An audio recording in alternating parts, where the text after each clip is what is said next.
One thing that I find is great about Middle East studies is the interdisciplinarity and the freedom you have within it. And what I mean by that is a lot of the insights that I've drawn, a lot of the concepts I've been introduced to through Middle East studies have had both the privilege to kind of study things on a theoretical level and also in a very practical applied level. Well, one thing that's interested me is, again, what are the boundaries between area specializations? I have one of the most interesting classes that I took was last semester with Wazira Zamindar, called Theory from the South. And I think one of the most exciting, what I thought was extremely exciting about that class was that the potential to be theorizing across regional specializations and to be seeing how, conversations about representation, power, colonialism within South Asia can speak to, similar studies in Latin America, similar studies in the Middle East. Honestly, I mean, the Middle East is so fascinating. I don't understand how not everyone is studying it. This is definitely, I think, one of the best departments at Brown. It's very small, so you always have small classes. You have a lot of individual attention. There's a really strong community.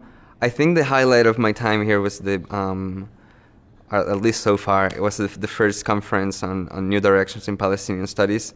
As someone who was really involved in the study of Palestine and the conflict, seeing and interacting with people who came to this conference and who came to Brown from different places, from Palestine, from New York, for even the other side of the country in Canada.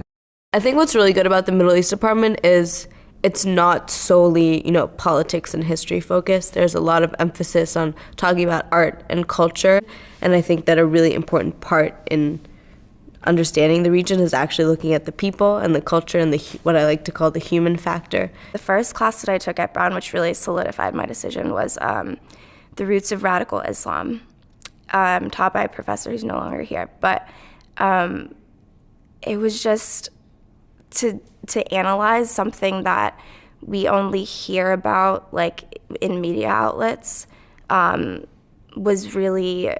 it was so practical. To be in a place where it's one of the most exciting intellectual communities on campus is so much more heartening. It really produces much more engaged scholarship from all the graduate students and faculty involved because there's just this energy to it. There's this vibe, And that was exactly what I was looking for. That's what's really fascinating and really great about this department, because there are so few people involved. It really becomes like a family, and everyone knows each other. You have really instant and very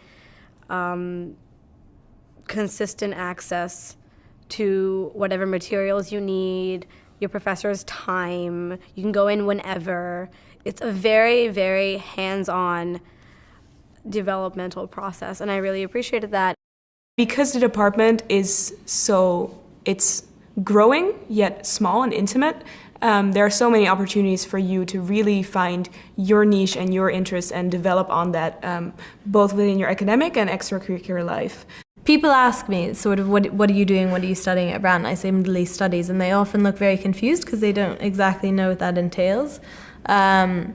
And I find myself, whenever I kind of elaborate upon that and describe what Middle East Studies is about, I say it's essentially the history, culture, politics, and language of the region.